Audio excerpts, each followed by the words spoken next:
ফেলানিয়ার বাসন্তীদের স্মৃতি বিজড়িত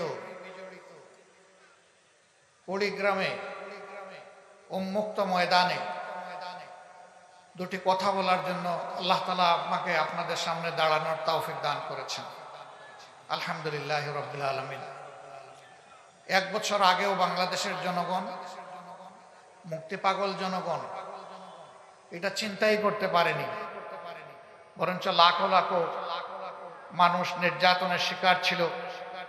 হাজার হাজার আলেম উলামা, রাজনৈতিক নেতৃবৃন্দ, কর্মী সমর্থক দিয়ে বাংলাদেশের সবগুলা জেলকে ভরে রাখা হয়েছিল।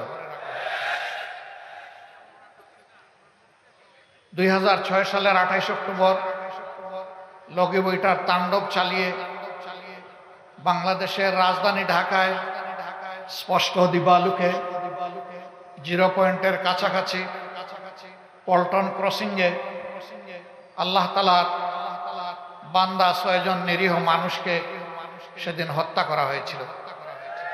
নিতর দেহের উপর দাঁড়িয়ে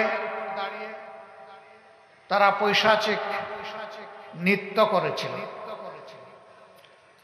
তাদের কলিজা ঠোলেনি, চোখে লজ্জা লাগেনি, কোনো কিছুর পরোয়া করেনি, আল্লাহকে ভয় করে।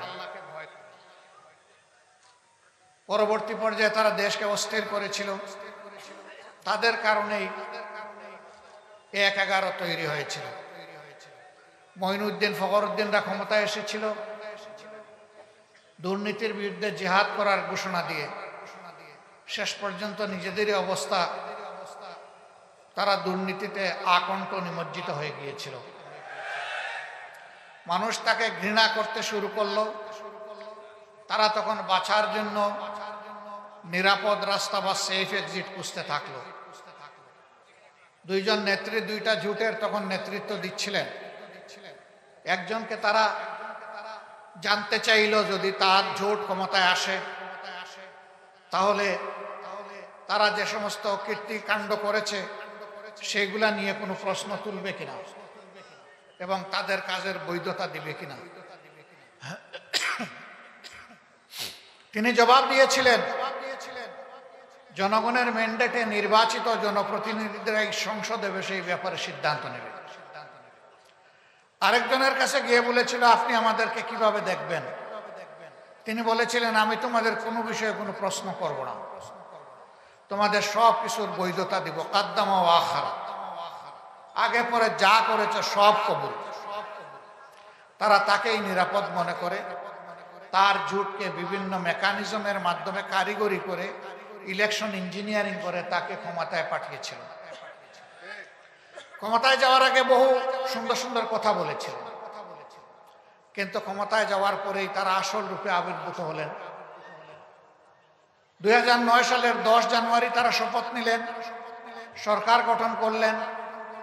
পরের মাসেই ফেব্রুয়ারি মাসের 25 এবং 26 তারিখ ঢাকার পিলখানায় বিডিআর সদর দপ্তরে নারকীয় হত্যাকাণ্ডের মাধ্যমে বাংলাদেশ সেনাবাহিনীর, দেশপ্রেমিক সেনাবাহিনীর 57 জন দেশপ্রেমিক, চৌকস, মেধাবী, সাহসী সেনা অফিসারকে হত্যা করার মাধ্যমে তাদের ক্ষমতায় এসে হত্যার যাত্রা শুরু করলেন।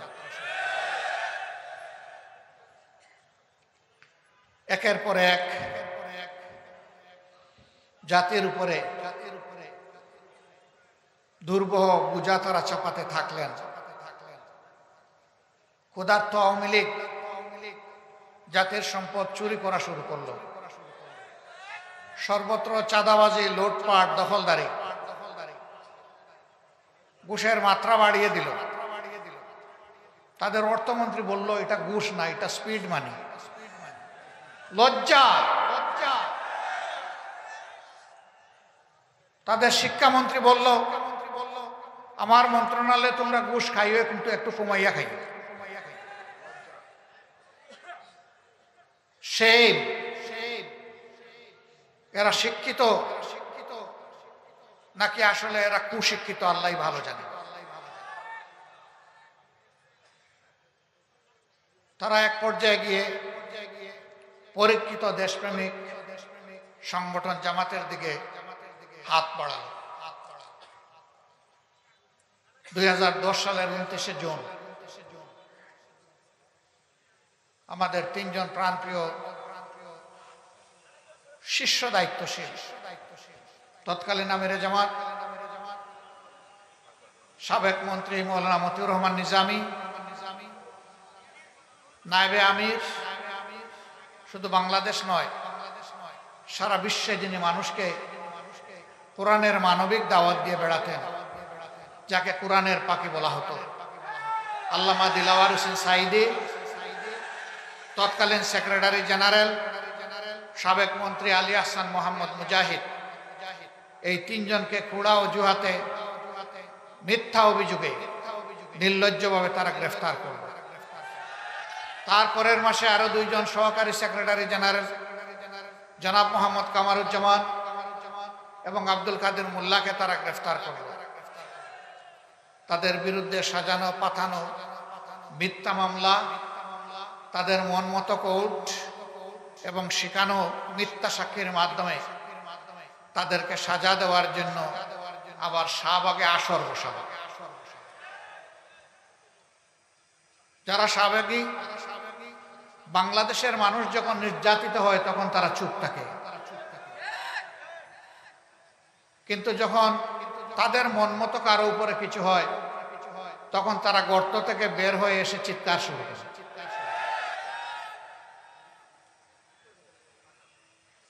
সম্মানিত ভাই ও বন্ধুগণ, তারপরের ইতিহাস সবার জানা। জামাতে ইসলামীর উপরে এই বিপদ যখন আসলো, আমরা তখন আমাদের রাজনৈতিক বন্ধুদেরকে অনুরোধ করেছিলাম, বিপদের ঢেউ জামাত পর্যন্ত থামবে না, এই ঢেউ সবাইকে বাসিয়ে নিয়ে যাবে যদি আমরা সম্মিলিতভাবে ঠেকাতে না পারি। আমরা আমাদের আহাজারি শোনাতে পারিনি, বুঝাতে পারিনি, একের পর এক প্রতিহিংসামূলক রায়ের মাধ্যমে আদালতকে ব্যবহার করে জামাতে ইসলামের নেতৃবৃন্দকে ফাঁসি দেওয়া হলো, 5 জনকে ফাঁসিতে ঝুলানো হলো, তাদের নিয়েও অনেক নাটক করা হলো। একবারের জন্য তারা নথি স্বীকার করেন কিনা, সরকারের কাছে ক্ষমা চান কিনা, প্রাণ ভিক্ষা চান কিনা। আলহামদুলিল্লাহ, যারা আল্লাহর জন্য মানবতার জন্য লড়াই করে তারা আল্লাহ ছাড়া কাউকে পরোয়া করে না।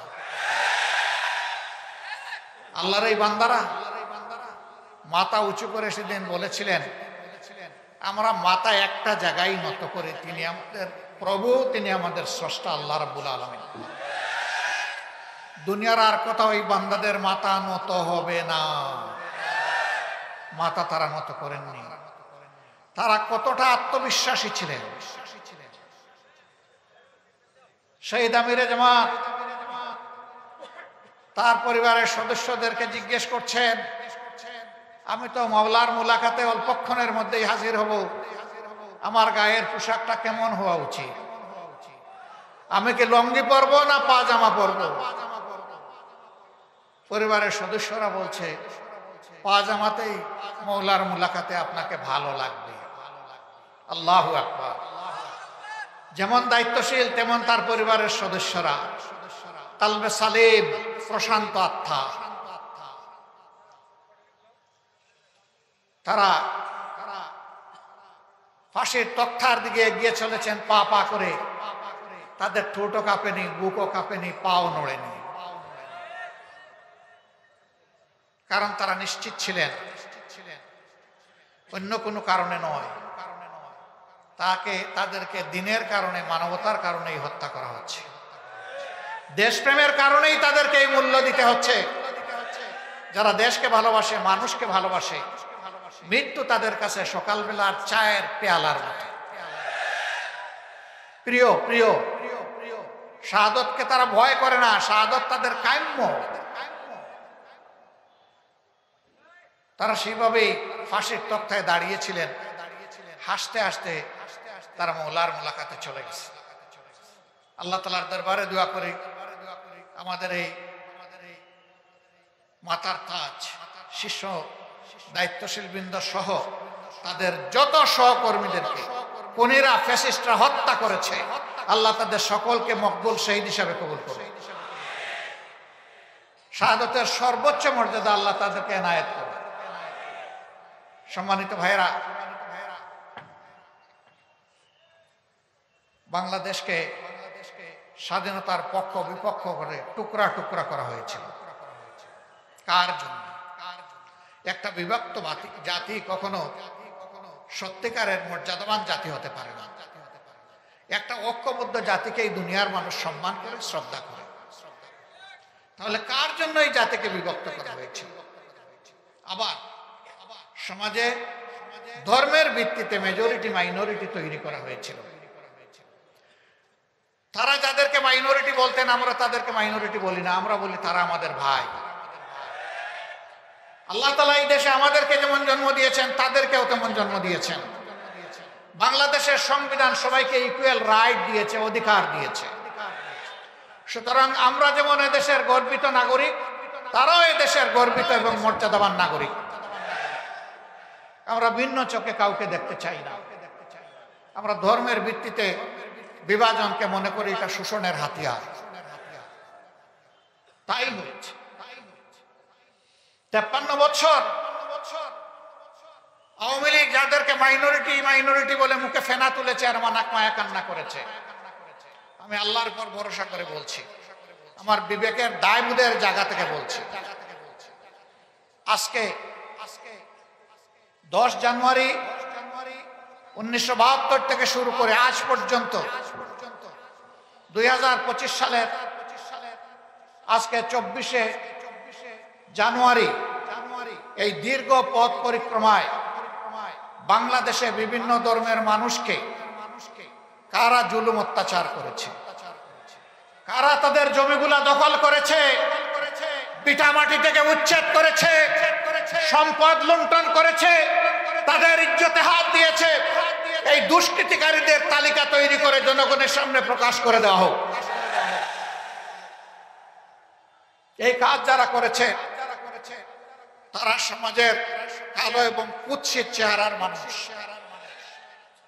আমার দ্বারাও যদি এই কাজ করা হয়, আমার নামও প্রকাশ করে দেওয়া হোক।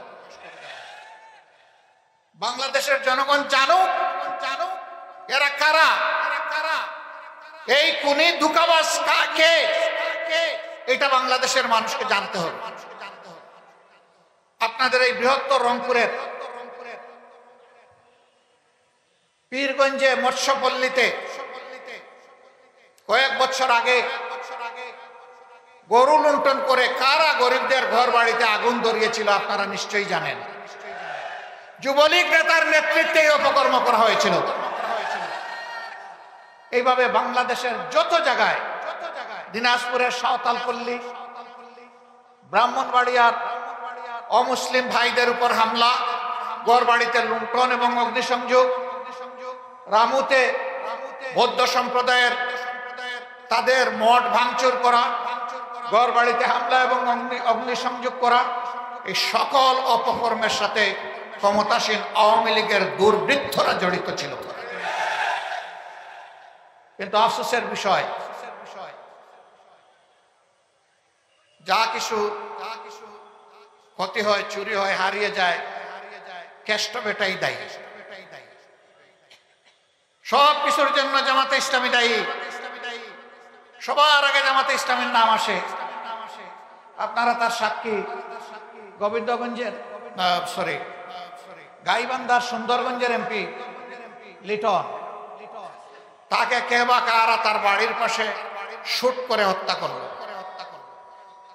প্রধানমন্ত্রী তৎকালীন সংসদে দাঁড়িয়ে বললেন, এই কাজ জামাত শিবির করেছে, আমার লিটনকে খুন করেছে। তাণ্ডব চালানো হলো, আমাদের নিরীহ নেতাকর্মীদেরকে গ্রেফতার করে রিমান্ডে নিয়ে শারীরিক, মানসিক, আর্থিক নির্যাতন করা হলো। আমরা বললাম যে এই ধরনের নাপাক কাপুরুষোচিত কাজ আমরা করি না, আমরা করি নাই। তৎকালীন আইজি একই চিৎকার মারলেন। দিন শেষে কি হলো? দিন শেষে দেখা গেল এই কাজের সাথে জামাতে ইসলামের কোনো ধরনের কোনো সম্পর্ক ছিল না, বরঞ্চ তাদেরই ক্ষমতার পার্টনার একজন সাবেক কর্নেল ওই সিটে আসনে যিনি সাবেক এমপি ছিলেন, তিনি তার ভবিষ্যৎ রাস্তা পরিষ্কার করার জন্য ঠোস। হত্যাকারী তিনি ছিলেন। আমার সাথে তার কোর্ট গারদে দেখা হয়েছিল। আমি জানতাম না উনি সেই ব্যক্তি। দেখলাম যে অনেক লম্বা চুল রেখেছেন, লাঠি একটা হাতে নিয়েছেন, কিছু ভদ্রলোকের চেহারা, এক কোনায় বসে আছেন, আমি আরেক জায়গায় বসে আছি। ওনাকে জিজ্ঞেস করলাম যে আপনার পরিচয়? তিনি বললেন আমি কর্নেল অমর। বললাম ঘটনা কি গাইবান্ধার? তিনি বললেন হ্যাঁ। বিচারে প্রমাণ হলো যে তিনি খুনি। মাঝখানে জামাতে ইসলামী ইসলামী ছাত্র শিবিরের কর্মীদের উপর যে নির্যাতন চালানো হলো, তাদের জীবন থেকে যে মূল্যবান দিনগুলা কেড়ে নিল, তাকে আজ আমাদেরকে ফিরিয়ে দেবে। এই ধরনের প্রত্যেকটা ঘটনায় আমাদেরকে দায়ী করে কথা বলা হয়। আমরা আল্লাহকে ভয় করি। যারা আল্লাহকে ভয় করে তাদের হাতে মানুষের জীবন, সম্পদ এবং ইজ্জত সম্পূর্ণ নিরাপদ। প্রমাণ প্রমাণ বর্তমান বাংলাদেশ। 15.5 বছরের দুঃখ, ব্যথা, বেদনা, কষ্ট আমরা বুকে বহন করে বেড়াচ্ছি। কিন্তু 5 আগস্ট জাতি যখন মুক্তি পেল, আমরা বাংলাদেশের প্রিয় জনগণকে, বিশেষভাবে আমাদের সহকর্মীদের আমরা আহ্বান জানালাম, শান্ত থাকুন, ধৈর্য ধরুন, শৃঙ্খলা ফিরিয়ে আনতে নিজ নিজ জায়গা থেকে সর্বোচ্চ অবদান রাখুন। এর আগে আওয়ামী লীগ বলেছিল কোনোদিন যদি ক্ষমতা থেকে তাদেরকে বিদায় নিতে হয়, তাহলে ক্ষমতা থেকে বিদায় নেওয়ার 2 দিনের মাথায় তাদের 5 লক্ষ নেতা কর্মীকে আমরা নাকি খুন করব। আমি জিজ্ঞাসা করি, তাদের নেতৃবৃন্দের দফায় দফায় এই মিথ্যা আতঙ্ক ছড়ানো তা কি বাস্তবায়িত হয়েছে? 5 লক্ষ মানুষ মারা গেছে 5 এবং 6 আগস্ট, 7 আগস্ট, সারা আগস্ট মাস জুড়ে এখন পর্যন্ত যায়নি। কারণ তারা খুনি হতে পারে, কিন্তু বাংলাদেশের মানুষ প্রিয় দেশকে, মানুষকে ভালোবাসে। এই জন্য দায়িত্বশীলতার পরিচয় দিয়েছে। খুনিদের মুখে চুনকালি।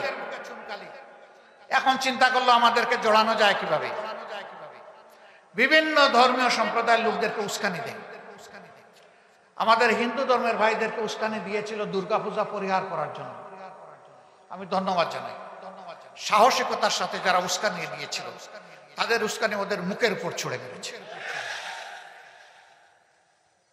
আমরা তাদেরকে বলেছিলাম আপনাদের ধর্মীয় উপাসনা আপনারা করুন, কিন্তু আমরা পাহারাদার হয়ে কোনো দুর্বৃত্ত এই কাজে যাতে হস্তক্ষেপ করতে না পারে, আমরা পাহারাদারের ভূমিকা পালন করব। এটা শুধু জামাতে ইসলামী না, এদেশের দেশপ্রেমিক সমস্ত মানুষ এই দায়িত্ব আঞ্জাম দিয়েছে। বিশেষ করে জাগ্রত মুসলমানরা এই দায়িত্ব পালন করছে।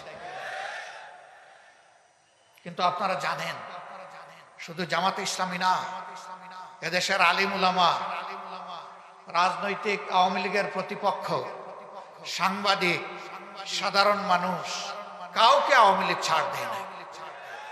জুলুমের 18 কোটি মানুষের উপর করেছে। জুলুমের অভিশাপ তাদের ঘাড়ে আরোপিত হয়েছে। একজন ভাই বলেছেন রান্না করা খাবারটাও তারা খেয়ে যেতে পারলেন না। জানেন এই রান্না করা খাবার কার পয়সায় তৈরি হয়েছিল? আপনাদের পয়সায় তৈরি হয়েছিল। 18 কোটি মানুষের টাকায় তৈরি হয়েছিল। সেই খাবারকে তারা একবারও চিন্তা করেননি যে যাদের পয়সায় আমার খাবার, আমার এখানে নিরাপদ অবস্থান, বিলাসবহুল বসবাস, চতুর্দিকে নিশ্চিদ্র নিরাপত্তা, সেই তাদের বুকেই আমি গুলি চালাচ্ছি। একবারও তাদের বুক কাঁপেনি, হাত কাঁপে। ক্ষমতার শেষ মুহূর্ত পর্যন্ত মানুষ খুন করে তারা ক্ষমতায় থাকতে চেয়েছে। 15.5 বছর যে তাণ্ডব চালিয়েছেন, ক্ষমতার শেষ দিনে এসেও তাই করেছে। তারা ধারণা করেছিলেন ইতিপূর্বে বল প্রয়োগ করে অবৈধ ক্ষমতাকে তারা ধরে রাখতে পেরেছিলেন, এবারও বোধহয় তারা সফল হবে। কিন্তু না, আল্লাহ তাআলার ঘোষণা, কুলিল্লাহুম্মা মালিকাল মুলকি তুতিল মুলকা মান তাশাউ ওয়া তানজিউল মুলকা মিম্মান তাশা। আল্লাহ যাকে চান ক্ষমতা দিয়ে সুযোগ দেন, দেখি আমার বান্দাদের প্রতি তোমরা আল্লাহু ইয়া'মুরুকুম বিল আদলি ওয়াল ইহসান, তোমরা ক্ষমতা পেলে মানুষের উপর ন্যায় বিচার করো কিনা, সদাচরণ করো কিনা, মানুষকে মানুষ হিসাবে ভালোবাসো কিনা, মানুষকে সম্মান করো কিনা। যারা এই কাজ করে আল্লাহ তাদের ক্ষমতাকে পাকাপোক্ত করে, আল্লাহ তাদেরকে সাহায্য করেন জমিন থেকে, আল্লাহ পাক সাহায্য করেন আসমান থেকে। আর যারা এর বিরুদ্ধে চলে যায়, মানুষের উপর জুলুম অত্যাচার করে, অবিচার অনাচারে দেশকে ভরে দেয়, সমাজকে ধ্বংস করে, মানুষের ইজ্জত লুণ্ঠন করে, দর্শনের সেঞ্চুরি পালন করে, আল্লাহ তাআলার লানত তাদের উপরে আসে এবং আল্লাহ তাদের থেকে ক্ষমতা কেড়ে নেয়। ক্ষমতা কারো ইজ্জতের বাহন হতে পারে না। ইজ্জতের বাহন হবে আপনার সৎ চরিত্র, আমানতদারিতা, মানবিক মূল্যবোধ। এই জন্য আল্লাহ বলছেন, তুইজ্জু মান তাশাউ ওয়া তুযিল্লু মান তাশাউ বিয়াদিকাল খায়র। সমস্ত কল্যাণ অকল্যাণ, ভালো মন্দ, ইজ্জত বেইজ্জতি সবকিছু আল্লাহর হাতে। ইন্নাকা আলা কুল্লি শাইইন কাদির। সম্মানিত ভাইয়েরা, আমরা ধৈর্য ধরেছি, ধৈর্য আরো ধরব ইনশাআল্লাহ। এই দেশকে আমরা ভালোবাসি, দেশের মানুষকে ভালোবাসি। ওরা তো সব শেষ করে গেছে। উন্নয়নের নামে আমাদের সমস্ত সম্পদ চুরি করে বিদেশে নিয়ে গেছে। ওরা গেছে পরে সম্পদ পাঠাই দিছে আগে। ওরা 2,26,000 কোটি টাকা বাংলাদেশ থেকে চুরি করে নিয়ে গেছে। সরি, 26 লক্ষ কোটি টাকা বাংলাদেশ থেকে চুরি করে নিয়ে গেছে। যদি এটাই তাদের দেশ হতো, তাহলে দেশের টাকা কেউ কি বিদেশে চুরি করে, পাচার করে পাঠায় না। এটা ছিল তাদের জমিদারি, এখান থেকে খাজনা আদায় করবে, আর দেশ তাদের এই দেশের বাইরে। কথায় কথায় আমাদের হাতে টিকিট ধরাই দিত, অমুক দেশে চলে যাও, তমুক দেশে চলে যাও। তোমাদের টিকিট জাতি ঘৃণা ভরে প্রত্যাখ্যান করেছে, তো তোমরা বিনা টিকিটে অন্য দেশে গেলা কেন? এ কাজটা তো ভালো করলা না তোমরা। এই দেশে যদি তোমাদের দেশ হয়, মাটি কামড়ে পড়ে থাকতা এবং প্রমাণ করতা যে তোমরা দোষী বা নির্দোষ। তা তো পারলা না, কারণ পাপের বোঝা যখন ভারী হয়, জাহাজ যখন ভরে যায়, তখন আর দেশের মানুষকে বিশ্বাস করতে পারে না। তাই হয়েছে। আমরা পিছনকে পিছনেই ফেলে দিতে চাই, এখন জাতি সামনে আগাতে চাই। জাতিকে সামনে আগাতে হলে এই জাতির মধ্যে সীসা ডালা প্রাচীরের ঐক্য লাগবে। আমি বিনয়ের সাথে নিপীড়িত, নির্যাতিত 15টা বৎসর যাদের কর্মীরা, নেতারা জীবন দিয়েছেন, পঙ্গুত্ব বরণ করেছেন, ঘর ছাড়া বাড়ি ছাড়া হয়েছেন, বিভিন্নভাবে কষ্ট ভোগ করেছেন, অসংখ্য মামলায় দফায় দফায় জেলে গিয়েছেন, রিমান্ডে নিয়ে বেইজ্জত করা হয়েছে, কষ্ট দেওয়া হয়েছে। তাদের কাছে হাত জোড় করে বিনয়ের সাথে অনুরোধ করব, এমন কোনো হঠকারী কাজকলাম আমরা যেন কেউ না করি যার কারণে আমাদের জাতীয় ঐক্য নষ্ট হয়। আমরা যেন কেউ চুরিচামারি না করি, চাঁদাবাজি না করি, দখল বাণিজ্য না করি, ঘুষের ভাগ না বসাই, মামলা বাণিজ্য না করি, এবং ফ্যাসিজম ফিরে আসে, ফ্যাসিস্টকে আমরা যেন কোনো ধরনের আশ্রয় প্রশ্রয় না দিই। আমরা প্রতিহিংসার পক্ষে না, কিন্তু আল্লাহ রসুল মক্কা বিজয়ের সময় মক্কার সমস্ত দুষ্কর্মকারীদেরকে ক্ষমা করে দিয়েছিলেন একটা অপরাধ ছিল। তিনি বলেছিলেন, আজকে সাধারণ ক্ষমা ঘোষণা করা হলো, কিন্তু যারা নিরীহ মানুষকে খুন করেছে তাদের 10 বা 13 জনের নাম উল্লেখ করে বলেছিলেন, এদেরকে যেখানে পাওয়া যাবে ওখানেই খুন করা হবে।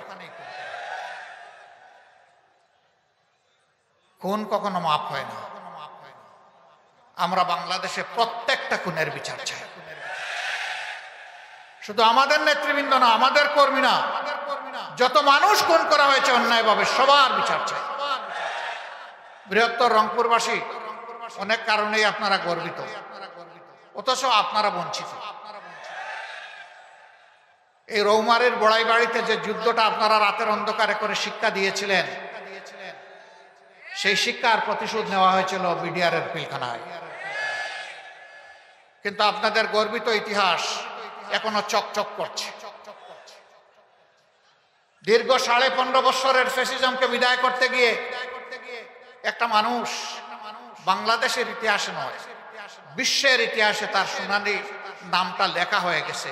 এই সন্তানটাও বৃহত্তর রংপুরে। এর নাম কি? আবু সাইদ। সে আমাদের এখন বিপ্লবের আইকন, প্রতীক, আমাদের নেতা, আমাদের সিপাহ সালার, আমাদের বীর সেনাপতি। তার রাস্তা ধরে এবার যারাই জীবন দিয়েছে, মহান রবের দরবারে দোয়া করি আল্লাহ তাদের সকলকে শহীদ হিসাবে কবুল করুন। যারা পঙ্গু হয়েছে তাদেরকে আমরা যেন গর্বের সাথে সম্মান করতে পারি, শ্রদ্ধার সাথে বুকে ধারণ করতে পারি। শহীদ এবং পঙ্গু সকলের কাছে আমরা কৃতজ্ঞ, কিন্তু এই ঋণ পরিশোধ করার শক্তি এই জাতির নেই। তবে যে কারণে তারা শহীদ হয়েছে, আমরা তাদেরকে কথা দিচ্ছি আমাদের প্রিয় সংগঠনের পক্ষ থেকে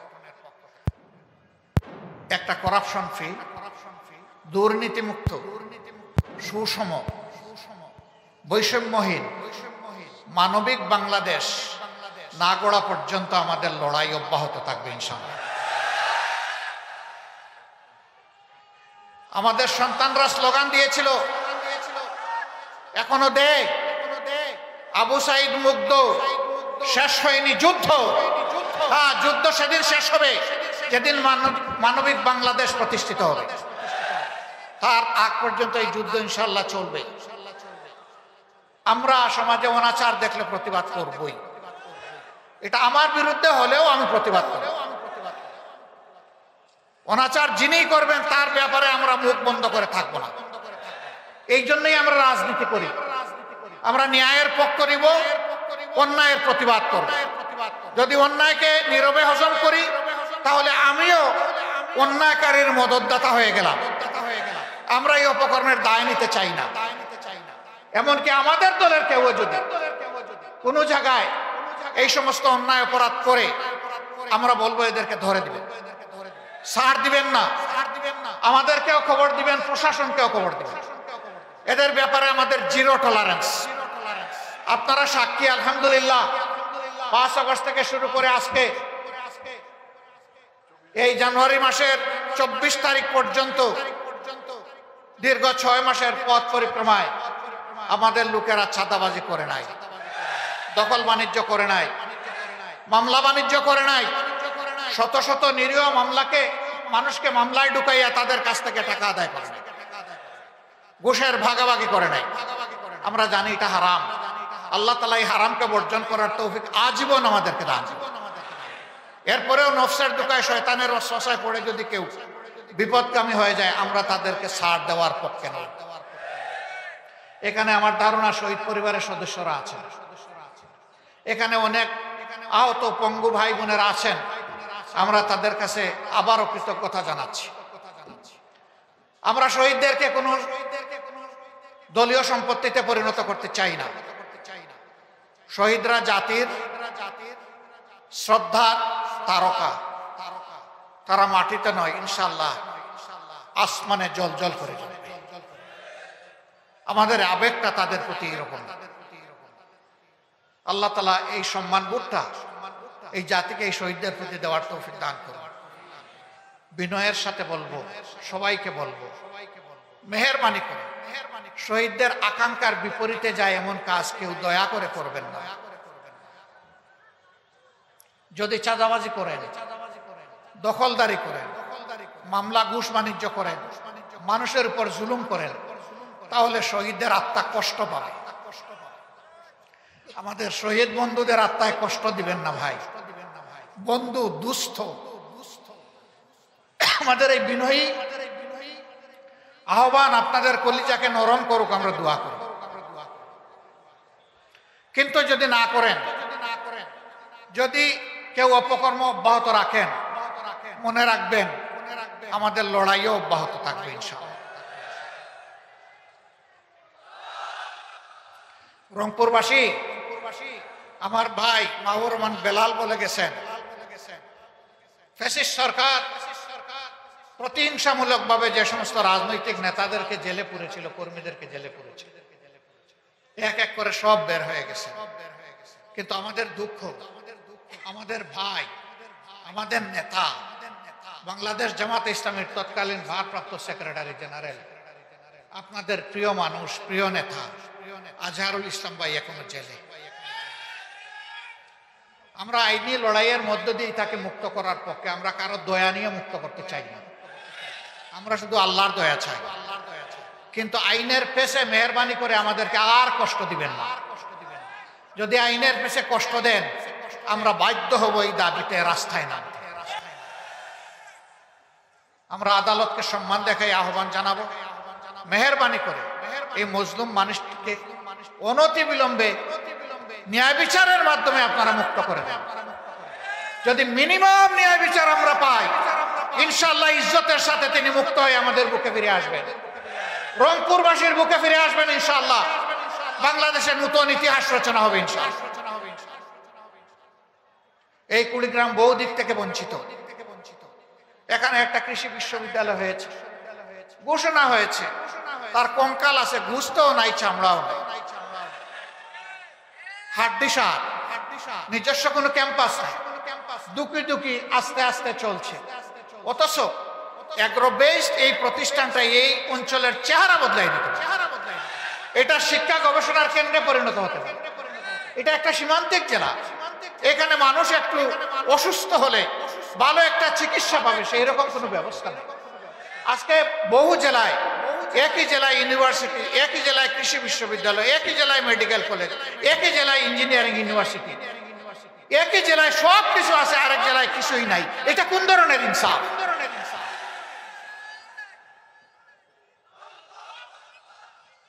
বৃষ্টি শুরু হলে ঢাকায় আমরা বসে আমাদের বুক দুরু দুরু করে কাঁপে, আমরা আতঙ্কে থাকি কোন সময় খবর আসবে তিস্তা পাড়ের লোকদের এই অবস্থায়, দুর্দশা সব ভাসকে নিয়ে যাচ্ছে। কেন এটা স্থায়ী সমাধান হলো না? স্বাধীনতার অর্ধ শতাব্দীর ঊর্ধ্বে চলে গেল, কিন্তু এই দুঃখ গুছানো হলো না কেন? বুটের সময় এসে বাবা ডাকবেন, আর কেয়া পার হয়ে গেলে শালার মর্যাদা দিবেন না। এই ধরনের দুষ্ট রাজনীতি পরিহার করতে হবে।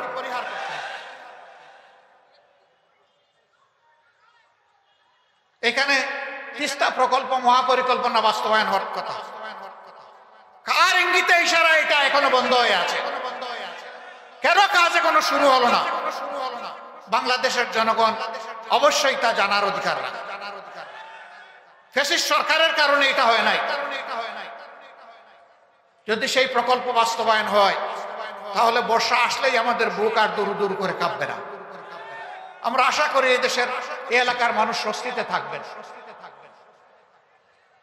সম্মানিত ভাই ও বন্ধুগণ, এই ধরনের অনেকগুলো ন্যায্য দাবি আপনাদের আছে।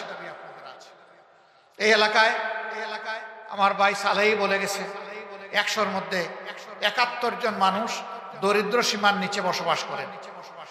তারা এমনকি গুনাহ করেছেন, পাপ করেছেন, যে বাংলাদেশের অংশ হয়েও তাদের ভাগ্যের সামান্য কোনো পরিবর্তন হবে না। তাদের নিয়ে কি পরিকল্পনা?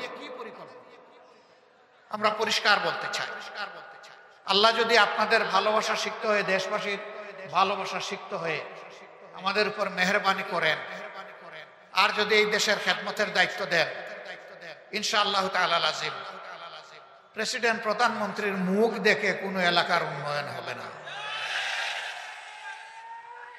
জনগণের ন্যায্য প্রয়োজনকে বিবেচনায় নিয়ে সমন্বিত সুষম উন্নয়ন হবে ইনশাআল্লাহ। সম্পদ যা আল্লাহ দিবেন, তার সদ্ব্যবহার হবে সততা এবং ইনসাফের ভিত্তিতে। যে এলাকাগুলো এগিয়ে গিয়েছে সেই এলাকাগুলোকে একদিকে রাখা হবে, আর যে এলাকাগুলো পিছিয়ে পড়েছে তাদেরকে অগ্রাধিকার ভিত্তিতে সামনে নিয়ে আসা হবে ইনশাআল্লাহ।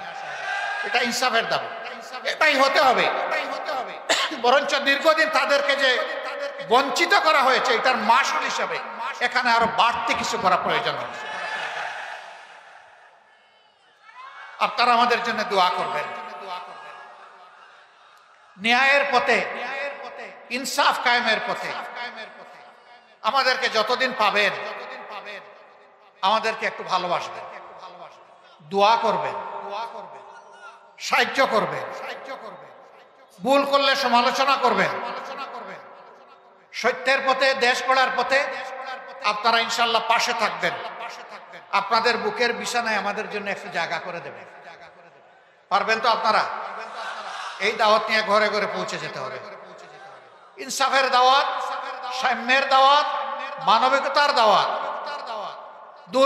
দুর্নীতিমুক্ত সমাজ গড়ার দাওয়াত, কোরআনের আইন কায়েমের দাওয়াত। আসুন সেই দাওয়াত বুকে নিয়ে আমরা কুড়িগ্রামের প্রত্যেকটা ঘরে ঘরে ছড়িয়ে পড়ি।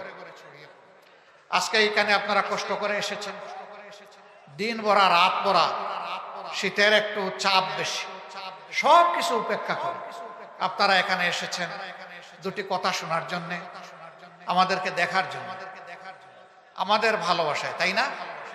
এই ভালোবাসা কার জন্য? এই ভালোবাসা কার জন্য? আল্লাহ তাআলার জন্য।